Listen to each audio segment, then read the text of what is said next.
હવે આપણે પ્રશ્ન નંબર 3 જોઈએ કે ભાઈ બંને અંકોનો સરવાળો અવિભાજ્ય હોય. હવે પહેલા તો અવિભાજ્ય સંખ્યા એટલે મેં પહેલા વિડિયોમાં પણ કીધું કે ભાઈ 2 3 5 7 11 અવિભાજ્ય સંખ્યા કહેવાય. એની દેશી વ્યાખ્યા કરીએ તો આપણે એવું સમજી શકીએ કે ભાઈ જેના ભાગ ના ચાલે તેના અવિભાજ્ય કહેવાય. પણ એને વ્યવસ્થિત રીતે જો વ્યાખ્યા આપણે સમજવું હોય તો એની વ્યાખ્યા એવી છે કે જે સંખ્યામાં તેનો ગુણાકાર માત્ર એક સાથે થતો હોય અથવા તો તે પોતે થતો હોય, એટલે કે જેનો અવયવ એક અથવા તો તે પોતે થતો હોય તેને આપણે અવિભાજ્ય સંખ્યા કહીએ છીએ, એના ભાગ ના પડે. તો અહીં અવિભાજ્ય સંખ્યાઓ એકને આપણે વિશિષ્ટ સંખ્યા તરીકે લઈએ છીએ, એટલે 2 થી શરૂ થાય. તો 2 3 5 7 11 આ રીતે અવિભાજ્ય સંખ્યાઓ શરૂ થાય. હવે મને એવું કીધું છે કે બંને અંકોનો સરવાળો અવિભાજ્ય હોય, એટલે કે બંને પાસા પર જે આપણને અંક મળે છે એનો સરવાળો કરી જોવાનો.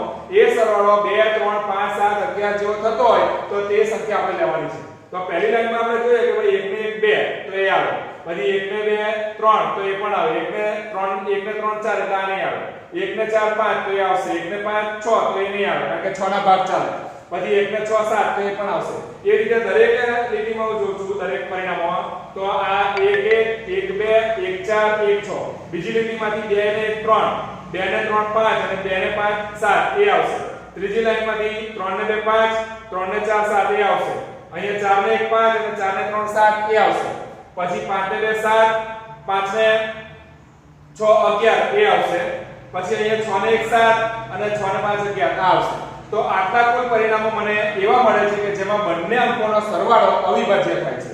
હવે જુઓ કે બંને અંકોનો સરવાળો અવિભાજ્ય થાય તેની સંખ્યા કેટલી? તો કે બંને પાસા પરના અંકોનો સરવાળો અવિભાજ્ય હોય તેવા પરિણામની સંખ્યા બરાબર કેટલી? તો કે 1 2 3 4 5 6 7 8 9 10 11 12 13 14 ને 15, એટલે કે 15 પરિણામો મને મળે છે. ફરી જોઈ લઉં. 1 2 3 4 5 6 7 8 અને 9,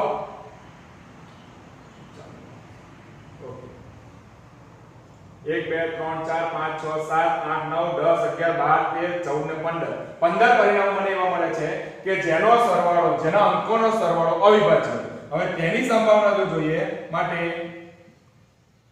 તેની સંભાવના એને હું P of C કહી દઉં.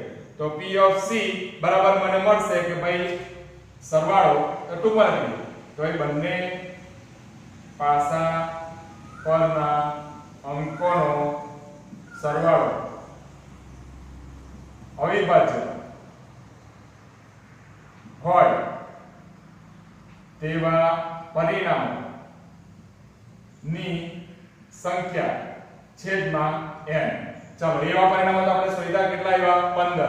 એટલે ડાયરેક્ટ P of C બરાબર 15 ના છેદમાં 36. તો આપણો જવાબ. તો કોઈને છેદ ઉડાડીને લખવું હોય તો એ રીતે લખી શકે કે ભાઈ 42 36 અને 45 15. આપણે આ રવા દઈએ તો પણ ચાલશે, બરાબર છે. હવે કોઈને છેદ ઉડાડીને તો 45 15 અને 42 36 તો એ રીતે પણ પરિણામ આપણે લખી શકીએ છીએ. એટલે આ રીતે ફરીથી આપણે જોઈ લઈએ કે અવિભાજ્ય સંખ્યાઓમાં જેનો સરવાળો બંને પાસામાંનો સરવાળો અવિભાજ્ય થતો હોય તો તેવા અંકોની સંખ્યામાં આપણે જોઈએ કે એવા મને 15 અંકો મળે છે. એટલે એની સંભાવના જો શોધવી હોય તો 15 ના છેદમાં 36 એ આપણો જવાબ આવશે. હવે આના પછીના વિડિયોમાં જોઈએ પ્રશ્ન નંબર 4 અને 5.